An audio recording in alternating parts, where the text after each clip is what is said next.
Bonjour, cher ami. On continue la lecture de notre livre Finance d'entreprise, théorie et pratique de l'entreprise tunisienne. Merci de faire un like de la vidéo et de s'abonner à ma chaîne.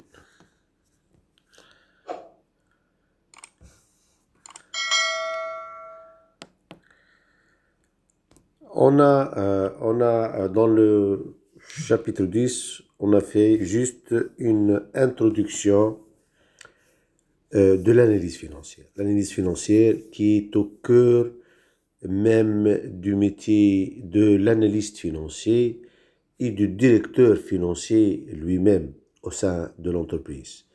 Donc, dans ce chapitre-là, on va aller un peu plus loin parce que dans le chapitre 10, c'était une introduction. On a survolé tous les thèmes pratiquement et les composantes de l'analyse financière. Maintenant, on va entrer dans la structure de l'analyse financière. Chapitre 11, forme et composantes de l'analyse financière. Comment faire une analyse financière? Avant de se lancer dans l'examen des comptes d'une entreprise, le financier doit prendre le temps de procéder à une évaluation stratégique et économique en accordant une attention particulière aux caractéristiques du secteur dans lequel l'entreprise opère, à la qualité de ses positions et à l'adéquation de son modèle de production, de son réseau de distribution et de son actionnariat avec sa stratégie commerciale. Lire attentivement et analyser de manière critique le rapport du commissaire aux comptes ainsi que les règles et principes comptables adoptés par la société lors de l'établissement de ses comptes. Ces documents décrivent comment la situation économique et financière de l'entreprise est traduite au moyen d'un code, c'est-à-dire comptable, en tableau chiffré, les comptes. L'analyse financière ayant pour objectif de rendre compte de la réalité économique de l'entreprise en allant au-delà des seuls chiffres. Il est indispensable de réfléchir à ce qu'est cette réalité, à son adéquation avec les chiffres avant de se lancer dans l'analyse des comptes. Sinon, l'analyse résultante peut être stérile, trop descriptive et contenir très peu d'informations. Il n'identifierait pas les problèmes tant qu'ils n'apparaissent pas dans les chiffres, c'est-à-dire après qu'ils se sont produits et lorsqu'il est trop tard pour que les investisseurs vendent leurs actions ou réduisent leur exposition au crédit.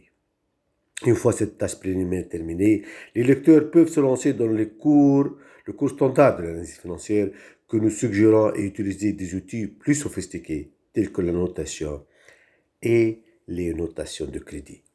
Mais d'abord et avant tout, nous devons régler la question de savoir ce qu'est réellement l'analyse financière.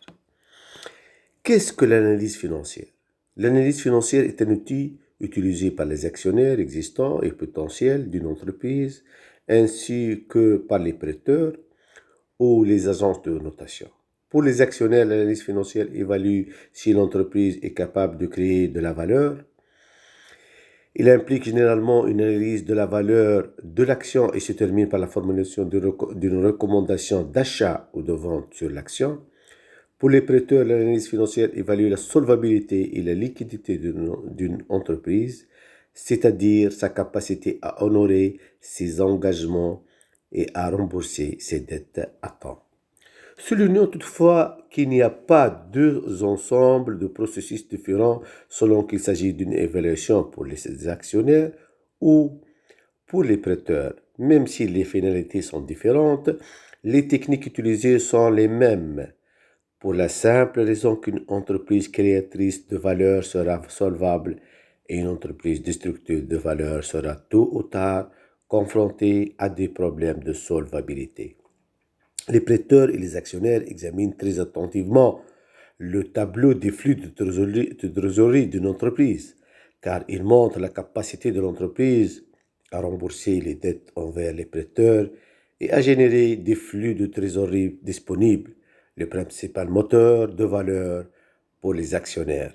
L'analyse financière, qui consiste principalement à traiter des données économiques comptables, a pour objectif de donner un aperçu de la réalité de la situation d'une entreprise sur la base de chiffres. Naturellement, la connaissance d'un secteur économique et d'une entreprise et, plus simplement, le bon sens peuvent facilement remplacer certaines techniques d'analyse financière. Des conclusions très précises peuvent être tirées sans techniques analytiques sophistiquées. L'analyse financière doit être considérée comme une approche rigoureuse des problématiques d'une entreprise qui permet de rationaliser l'étude des données économiques et comptables. L'analyste financier est fortement dépendant des chiffres comptables qui ne donnent pas systématiquement une vision adéquate de la réalité économique et financière d'une entreprise. Par conséquent, de temps à autre, il doit ajuster certains éléments des comptes rendus publiés pour les rendre plus pertinents et plus faciles à interpréter. Analyse économique de l'entreprise. L'analyse économique de l'entreprise consiste à analyser le marché de l'entreprise et sa position sur son marché, étudier son modèle de production, ses réseaux de distribution et enfin identifier ce qui motive les personnes clés de l'entreprise. Analyse du marché de l'entreprise. Comprendre le marché de l'entreprise conduit généralement les analystes à tirer des conclusions importantes pour l'analyse de l'entreprise dans son ensemble. Tout d'abord, un marché n'est pas un secteur économique comme le définiraient les instituts statistiques, les banques centrales ou les associations professionnelles. Les marchés et les secteurs économiques sont deux concepts complètement distincts. Un marché n'est pas la même chose qu'un secteur économique. Il s'agit plutôt d'un créneau ou d'un espace dans lequel une entreprise possède une expertise industrielle, commerciale ou axée sur les services.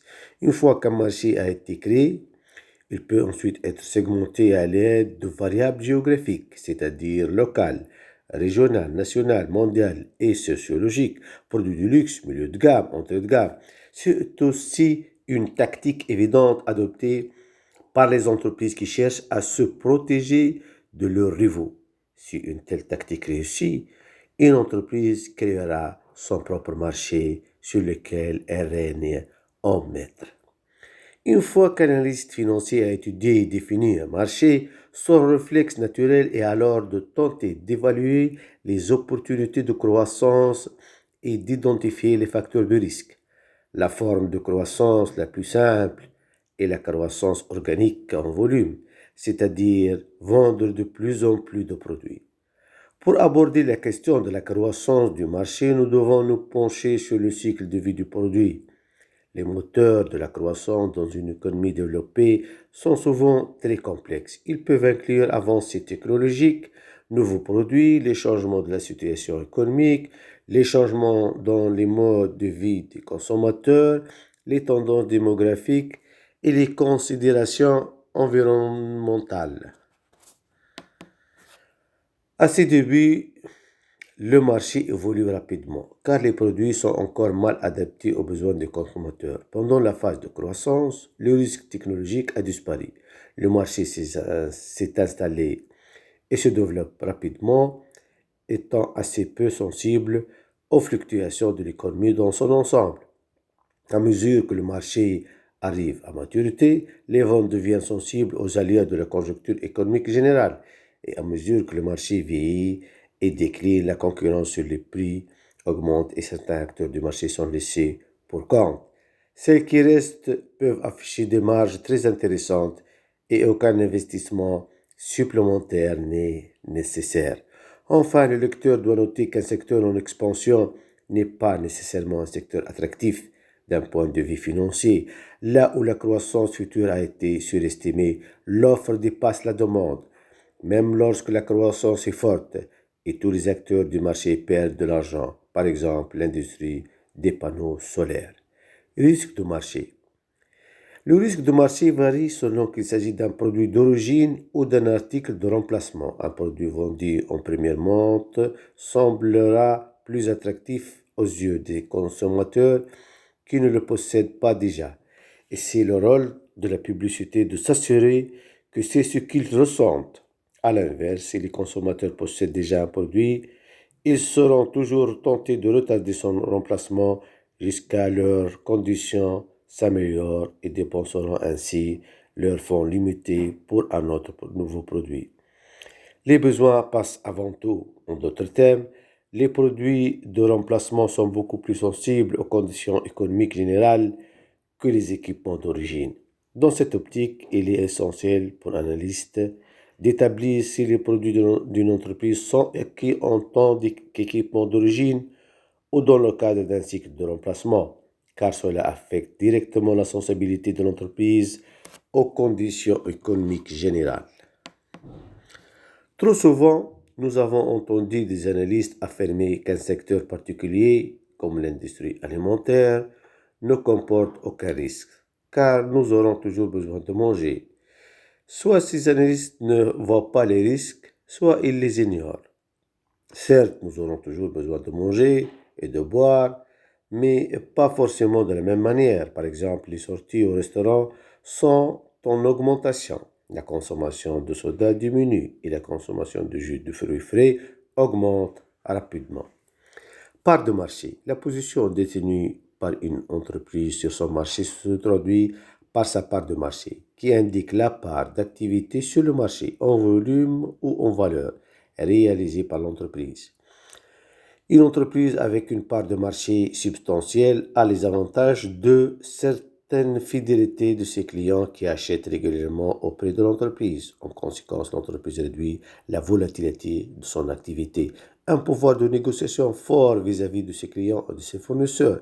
La grande distribution en est un parfait exemple. Une position attractive, ce qui signifie que tout petit producteur souhaitant se mettre en vente, tout inventeur d'un nouveau produit ou d'une nouvelle technique, ou tout nouveau diplômé talentueux viendra généralement voir ce leader du marché en premier, car une entreprise avec une part de marché importante est une force avec laquelle il faut compter sur son marché. Enfin, la part de marché n'est pas la même chose que la taille. Par exemple, une grande part d'un petit marché a beaucoup plus de valeur que des ventes moyennes sur un vaste marché. Concurrence. Si le marché est en expansion, il vaut mieux avoir des rivaux plus petits que plusieurs grands avec le poids financier et marketing pour écrémer toute l'expansion du marché. Dans la mesure du possible, il est préférable de ne pas essayer de rivaliser avec Google. À l'inverse, si le marché est arrivé à maturité, il vaut mieux que les quelques entreprises restantes qui se sont spécialisées sur des niches particulières soient confrontées à de gros concurrents qui ne prendront pas le risque de les attaquer car les gains potentiels seraient trop faibles. À l'inverse, un marché stable avec un grand nombre de petits rivaux dégénère fréquemment en une guerre des prix qui pousse certains acteurs à la faillite. Mais comme une entreprise ne peut pas choisir ses concurrents, il est important de comprendre ce qui les motive. Certains concurrents peuvent viser des objectifs de puissance ou d'échelle, par exemple le plus gros chiffre d'affaires du secteur, qui sont souvent éloignés des objectifs de rentabilité. Par conséquent, il est très difficile pour des groupes poursuivant des objectifs de rentabilité de se développer dans de telles conditions. Alors, comme une entreprise peut-elle atteindre la rentabilité lorsque ses principaux rivaux, par exemple coopératives agricoles dans le secteur des conserves de légumes, ne sont pas motivés par le profit? Elle est très dure en effet car elle aura du mal à se développer puisqu'elle générera de faibles profits et disposera donc de peu de ressources. Production, chaîne de valeur. Une chaîne de valeur comprend toutes les entreprises impliquées dans le processus de fabrication des matières premières au produit fini. Selon les circonstances exactes, une chaîne de valeur peut englober la transformation des matières premières, la recherche et développement, la transformation secondaire, les activités de négoce, une troisième ou quatrième transformation, la poursuite du négoce et enfin le distributeur final. L'intérêt de l'analyse d'une chaîne de valeur est de comprendre le rôle joué par les acteurs du marché, ainsi que les forces et faiblesses respectives. Pardon. Naturellement, en temps de crise, tous les acteurs de la chaîne de valeur sont sous pression, mais certains d'entre eux souffriront plus que d'autres. Et certains pourraient même disparaître complètement parce qu'ils sont structurellement en position de faiblesse au sein de la chaîne de valeur. Les analystes doivent déterminer où se situent les faiblesses structurelles. Ils doivent être capables de regarder au-delà des bonnes performances lorsque les temps sont bons, car cela peut cacher de telles faiblesses. L'objectif ultime des analystes est d'identifier où ne pas investir ou ne pas prêter au sein de la chaîne de valeur. Modèle de production. Dans une économie dominée par les services, les modèles de production utilisés par une entreprise industrielle sont rarement analysés, même si nous pensons que c'est un exercice très intéressant. Pardon. La première étape consiste à déterminer si l'entreprise prend en charge ou sous-traite la fonction de production. Si la production a lieu localement et si elle a été transférée dans un pays à bas coût de main-d'œuvre et si la main-d'œuvre est constituée de personnel permanent ou temporaire, etc. Cette étape permet à l'analyste de mesurer la flexibilité du compte de résultat en cas de récession ou de forte croissance du marché. CAPEX. Une entreprise ne doit pas investir trop tôt dans le processus de production. Lorsqu'un nouveau produit est lancé sur le marché, il y a une première phase au cours de laquelle le produit doit montrer pardon, qu'il est bien adapté aux besoins des consommateurs. Ensuite, le produit évoluera. De nouvelles fonctionnalités plus mineures seront intégrées et ses ventes augmenteront. Dès lors, la priorité est la baisse des coûts. Toutes les attentions et tentatives d'innovation se déplaceront alors progressivement du produit vers le modèle de production. Investir trop tôt dans le processus de production est une erreur pour deux raisons. Premièrement, il ne faut pas investir d'argent dans des installations de production qui ne sont pas encore stables, qui pourraient même devoir être abandonnées. Deuxièmement, il est préférable d'utiliser les mêmes fonds pour ancrer plus fréquemment le produit sur son marché grâce à des innovations techniques et de campagnes de marketing. Par conséquent, il peut être plus judicieux d'externaliser le processus de production et de ne pas encourir de risques liés à la production en plus du risque produit. A l'inverse, une fois le processus de production stabilisé, il est dans l'intérêt de l'entreprise d'investir pour mieux maîtriser le processus de production et dégager des gains de productivité qui se traduiront par une baisse des coûts.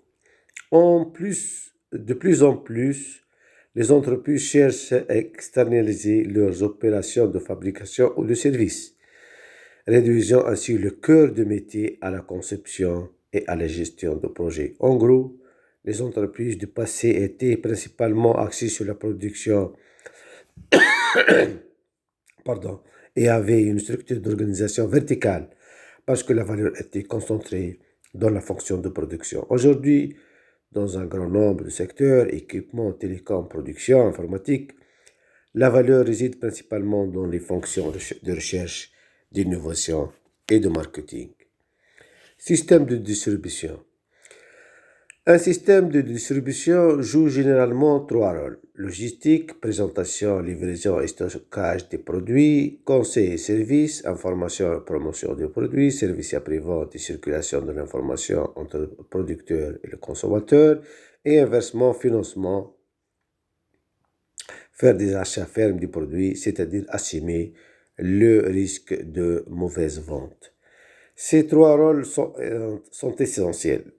Et là où le système de distribution ne les remplit pas ou ne les remplit que partiellement, le producteur se trouvera dans une position très difficile et aura du mal à se développer. Il est facile de dire que les producteurs et les distributeurs ont des intérêts divergents, mais ce n'est pas vrai. Leur objectif primordial est le même, à savoir que les consommateurs achètent le produit.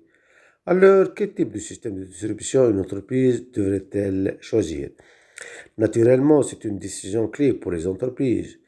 Plus plus ils pourront se rapprocher de leurs clients finaux, voire assumer eux-mêmes le rôle de distribution, plus ils sauront rapidement et avec précision ce que leurs clients veulent, prix, gamme de produits, innovation, etc.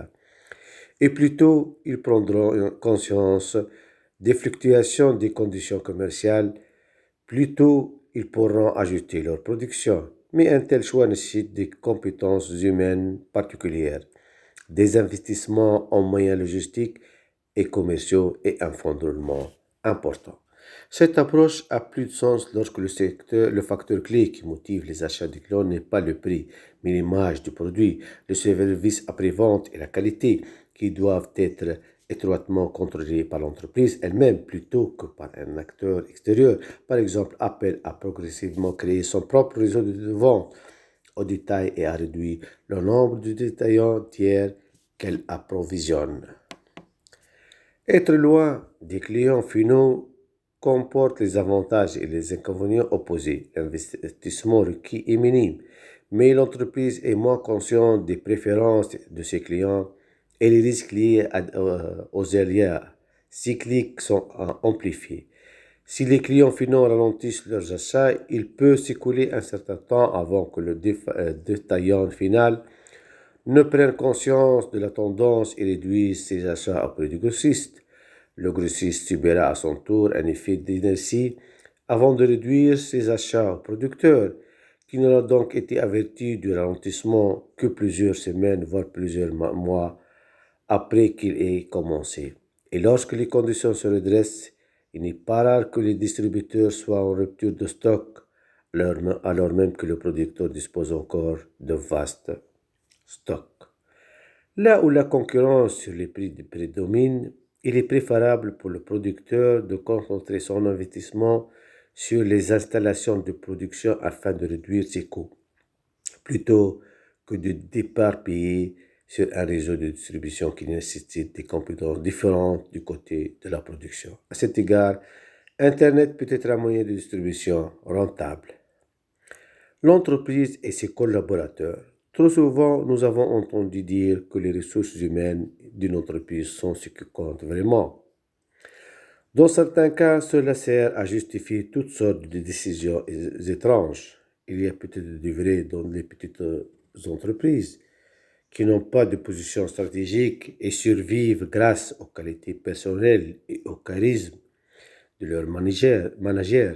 Une telle situation représente une source majeure d'incertitude pour les prêteurs et les actionnaires. Dire que les hommes et les femmes employés par une entreprise sont importants est peut-être vrai, mais le management devra encore établir des postes stratégiques et constituer des rentes économiques qui donnent une certaine valeur à l'entreprise en dehors de son fondateur ou de son dirigeant. Actionnaire. D'un point de vue purement financier, les hommes et les femmes les plus importants d'une entreprise sont ses actionnaires. Ils nomment ses dirigeants et déterminent sa stratégie. Les actionnaires internes sont des actionnaires qui jouent également un rôle au sein de l'entreprise, généralement avec des responsabilités de gestion. Cela favorise un fort attachement à l'entreprise et conduit parfois à la poursuite d'objectifs d'échelle, de puissance et de prestige qui peuvent avoir très peu à voir avec des objectifs financiers. Les actionnaires extérieurs ne travaillent pas au sein de l'entreprise et se comportent de manière purement financière. Ce qui distingue les actionnaires internes, c'est qu'ils assument des risques personnels importants car leurs actifs et leurs revenus dépendent de la même source, à savoir l'entreprise. Par conséquent, les actionnaires internes sont généralement plus attentifs qu'un dirigeant qui n'est pas actionnaire et dont le patrimoine n'est qu'une partie liée à l'entreprise. Néanmoins, le danger est que les actionnaires internes ne prennent pas les bonnes décisions. Les actionnaires extérieurs ont un avantage naturel. Parce que leur comportement est guidé par des critères purement financiers, ils seront une pièce très utile pour la stratégie et la politique financière du groupe. Cela dit, si l'entreprise rencontre des problèmes, elle peut agir de manière très passive et faire preuve d'un manque de détermination qui n'aidera pas beaucoup les managers. Gestionnaires.